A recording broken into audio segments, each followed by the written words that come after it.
Welcome back to the Collaborative IEP podcast. I'm Ashley Barlow, your host, and I am so happy you are here. Okay, we are traipsing through IDEA. This episode will be fairly short because what we're going to do today is we are going to finish up Subchapter I of IDEA. We just finished definitions, which is the second section, and now we are going to tick through several sections. I'm going to summarize some of the sections in about 2 sentences to 4. And then we'll spend a little bit of time on a couple of them. But generally speaking, these are more like administrative things. The big highlight for me in these next few sections is that you're going to learn more about Dear Colleague letters and those guidance documents and how the Secretary of the Department of Ed is authorized to issue those and actually required to publish at least the Dear Colleague letters on a quarterly basis. So I find those things to be super duper helpful, and I thought that would be helpful to you as well. So we are going to start in subchapter 1402. Now let's find our footing again, because remember, when we open the book of the statutes, we have to figure out where we are. So we are in IDEA, the federal law. And we are in subchapter 1, which is the very beginning. And we have done the first 2 sections. We've talked about the main title and we've talked about definition. Now we are going to address the rest of subchapter 1, which is sections 1402 to 1409. Okay. So 1402 talks about OSEP, the Office of Special Education Programs. Now, this is an office, it's a part of the Department of Ed. So we have the Department of Ed. And then under the Department of Ed, we have OSERS, the Office of Special Education and Rehabilitative Services. And then within OSERS, we have OSEP, which is the Office of Special Education Programs. And what OSEP does is a quote from the law. It says, which shall be the principal agency in the department for administering and carrying out this chapter and other programs. Okay. So OSEP, if we have like a question or an issue or anything like that, we're going to go to OSEP and they are going to interpret IDEA for us. They are going to carry out IDEA for us. OSEP is under OSERS. And that was something that I learned when I first read through the law. I honestly thought it was OSERS and it was OSEP separate when I first started doing this. And then, of course, it allows the Secretary of Education to make a director. And then the director reports to the assistant secretary for OSERS. Okay. So now we've got some staffing stuff in there. Um, okay. Then our next section is section 1403, abrogation from state sovereign immunity. Okay. This is kind of an interesting concept. And when I explain due process to people, I have to explain this a lot. So let's talk about the branches of government. Remember, there are 3 branches of government. There is let's start with Congress, the legislative branch. So these are the people that make the laws. In the United States government, it's Congress. Then we have the judicial branch, which, in school we learned judicial judge. So the judges interpret the laws and this is like the court system, the judicial branch. And in the federal court system, we have the federal district courts, and then we have courts of appeal, and then we work our way up to the United States Supreme Court. Then there are state courts as well. So that's the legislative branch and then the judicial branch. The third branch of government is the executive branch. And when we think about the executive branch, we think about the president or the governor or the mayor, those people. But then we have this kind of pseudo fourth branch of government that's called the administrative branch of government. And that's where our administrative agencies are: the Department of Defense, the Department of Homeland Security, the Department of Education. So the Department of Education lies under this executive branch.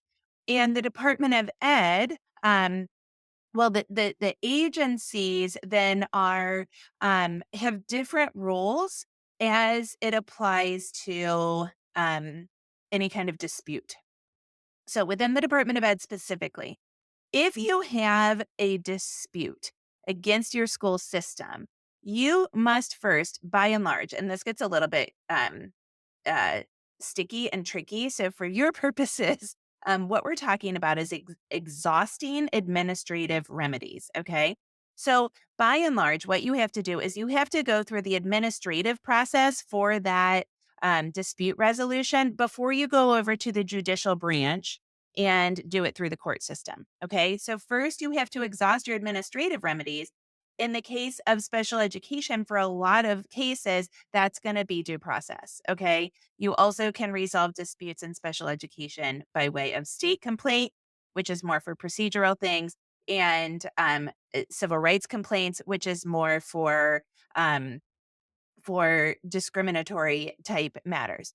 Um, by the way, I have said on social media, and I will say again here, there have been so many changes since the since the Trump administration has taken office.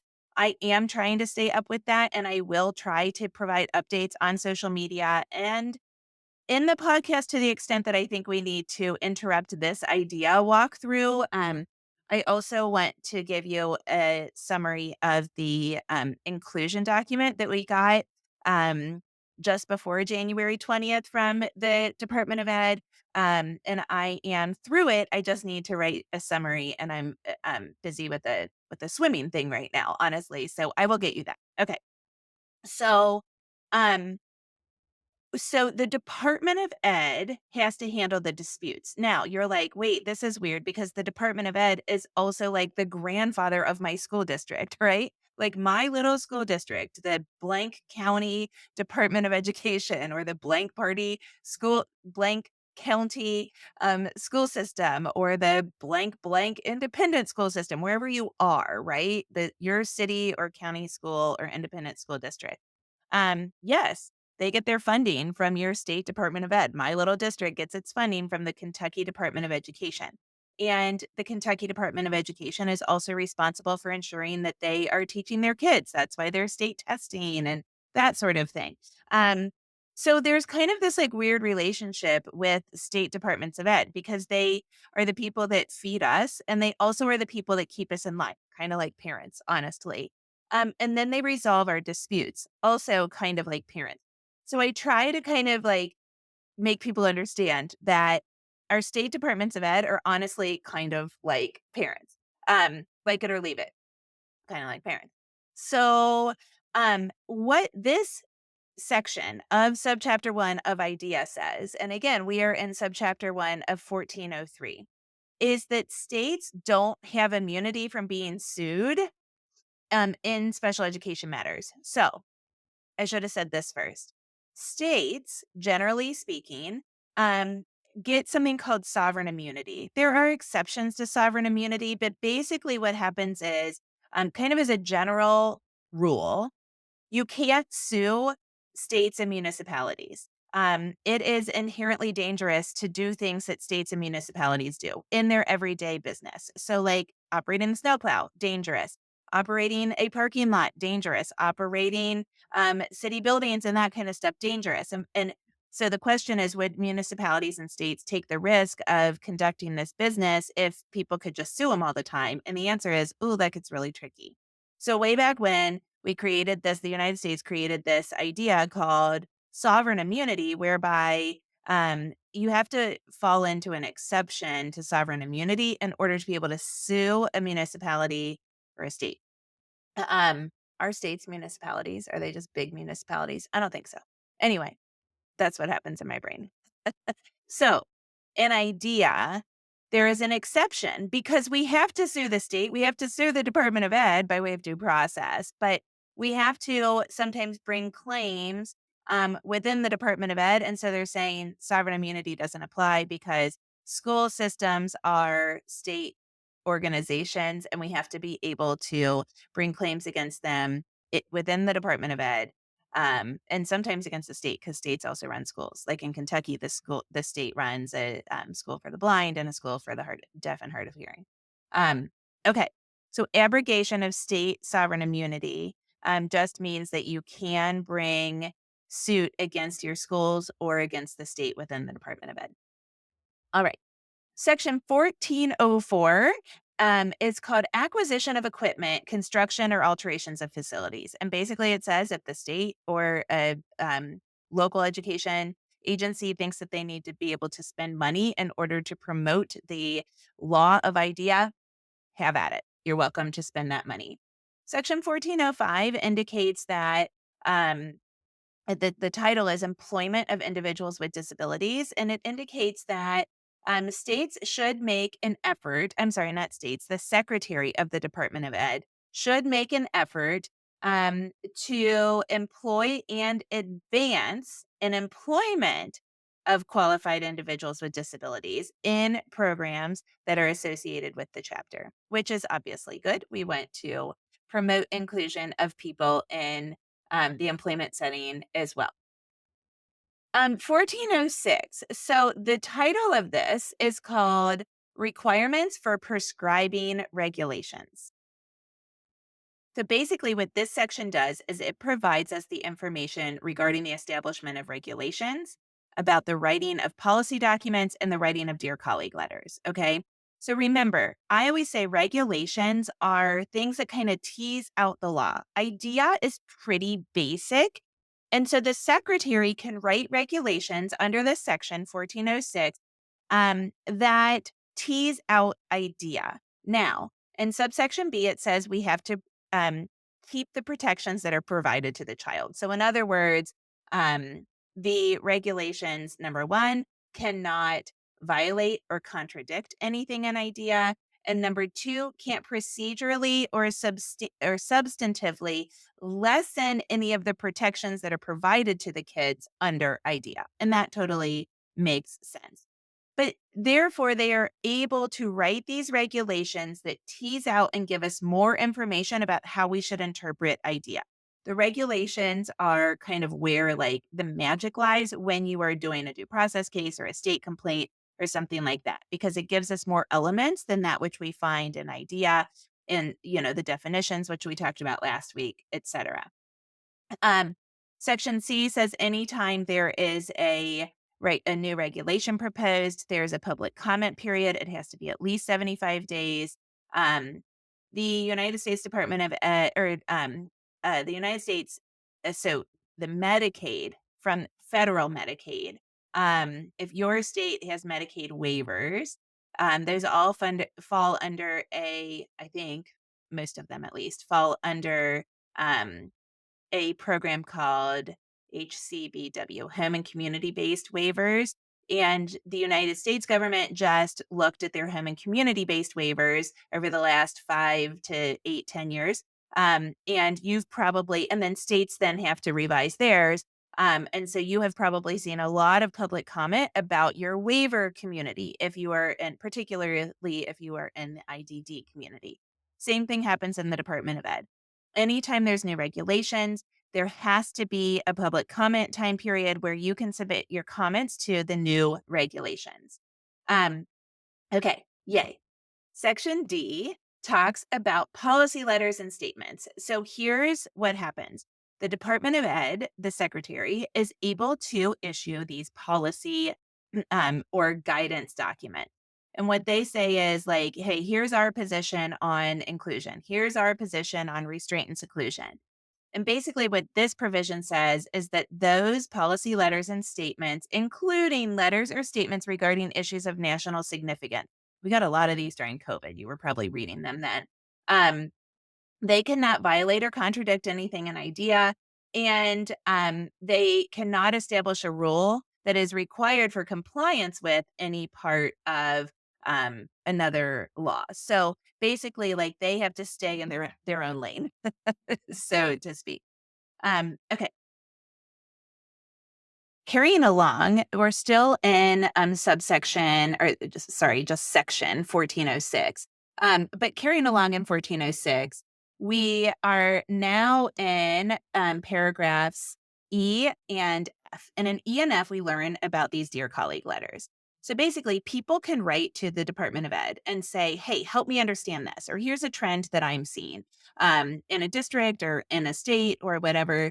And then the Department of Ed will write back and say, hey, here's the regulation, and here's how we tease out the regulation in order to explain it um, as it applies to these real life people. I find Dear Colleague letters to be particularly helpful. Now, part of this guidance indicates that these letters are not legally binding. So, in theory, they can't be used in a court of law to say, hey, here's what the law is. But the reason why they're helpful is because they're in layman's terms. They're like written to a person that's like, hey, dude, here's the way we interpret the regulation. You then, in turn, can use their language to interpret the law yourself. You can interpret the law and the regulations with the same reasoning that they have.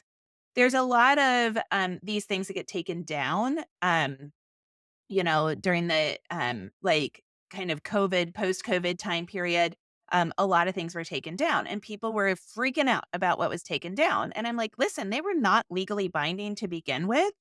So when you find something you like, save it, download it as a PDF, put it in a little file, print it out, put it in a binder, however you save things. And then you've got the reasoning in case you need to make that reasoning at your district level, at your state level, in a due process case, or any place else. Um, so I want to tell you how to find these Dear Colleague letters because they're so helpful. So we're going to take a pit stop. We're going to step outside the law and I'm going to tell you how to find the Dear Colleague letters. So we're actually going to look in two places. The first is we're going to look generally at the United States Department of Education. So in order to do that, what we are going to do is we are going to go to the United States Department of Ed's website, which is just ed.gov. And there's a little tab called Laws and Policy. At the current, it is to the far right. I'm sure everything's about to get totally rewritten. And as I have said in the previous two episodes, I Google all of this in order to find it rather than talk around in websites. Under there, you are going to find something called archived key policy letters signed by the education secretary or the deputy secretary. And at the moment, in late January of 2025, they are going to have all of the letters through 2016 um, on there. Those apply to general education, but some of them will apply to special education students. For example, there's information on restraint and seclusion, which impacts kids with disabilities more significantly than kids in general education population. So you can look at the general U.S. Department of Ed's um, policy and Dear Colleague letters. Then, on the IDEA site, you're gonna get policy documents and Dear Colleague letters as well, and those you can actually search. So you're going to go to, the ed.gov/IDEA page. Again, it has law and policy, and you're gonna go down to, a tab that says policy documents currently. It might say something different tomorrow, you just never know. Um, and um, then you're gonna see all of the Dear Colleague letters. Now, they're gonna be organized by year and they're gonna be chronological, but only back so far. The advantage to this page is there is a search bar. So if you type into the search bar inclusion, or if you type in least restrictive environment, you can put least restrictive environment in quotations, and then it's gonna search that phrase together, and you're not gonna get every document that has the word least or restrictive or environment in it. You're only going to get things that have that entire phrase in it. Then you're going to get those. This is how I draft things like the inclusion workshop and the behavior workshop for me. I go and I read the policy documents and the Dear Colleague letters about those things, which then help me make a list of the statutes and regulations that I want to tease out for you in those things. And then from there, I make like real life examples drawing from my years of experience. So if you have an issue like restraint and seclusion or educational placement or something like that, you can type that into this search box and you might be able to find guidance from OSEP, which is a subset of OSERS, on your particular issue. And I just find that wildly exciting. So we stepped outside of the law for just a moment so that I could show you where to find those because I find them to be extremely helpful. Okay. So we get a little bit of guidance on what those things have to do, and then how they have to be categorized in our section 1406. So we're going to back out of section 1406 and we are going to carry along as we finish up our subchapter 1. So we still have 1407, 1408, and 1409 to do, and they are super simple. So 1407 talks about state administration of the federal law idea. And basically, Section 1407 indicates that states have the authority um, to carry out IDEA and that they can make laws and regulations, and they're going to get funds to do that so long as they make things efficient and they comport with that which is in the federal law. Don't forget, federal law always trumps state law to the extent that they um, conflict or they are different, then the federal law is going to win. 1408 is paperwork reduction. Just we got to try to be as efficient as possible with our paperwork. And 1409 is called Freely Associated States. That's the title of it. And it deals with the Republic of the Marshall Islands, the Federated States of Micronesia, and the Republic of Palau. And they get grants to carry out um, the ideas of idea, if you will. And that, friends, is the end of subchapter 1. Why is that exciting? Because now we are going to go on to subchapter 2. And in subchapter 2, we really get the meat of idea. So I have not mapped out our next episode, but we might even get to FAPE in the next episode, which will be super exciting because we get FAPE in subchapter 2 in the second section, I believe. So I am really enjoying this walkthrough idea. I would love to hear from you on how helpful you think these things are. It's a little hard to teach you without a book or the law in front of you. So if you feel like this is like rambly and hard to focus on, let me know. I could always add slides and encourage you to listen more on YouTube for this series. We could abandon it altogether. I would love to hear from you on what you're thinking about this podcast series.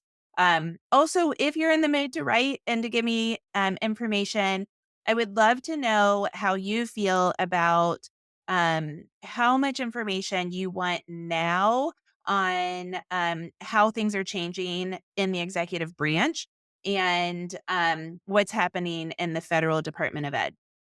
It seems like from social media inquiries, you want a fair amount about that. Of course, I will be as unbiased as possible and as objective as possible. And I will continue to give you any tools and skills and strategies and ideas that I have to ameliorate anything that I might interpret as problematic and to try to be as fair as possible. But I also don't want to, overwhelm you with that information. So, if you wanna give me feedback on those 2 things, I would appreciate it, but, not necessary. So, I hope you have a great week. I will see you next week, same time, same place.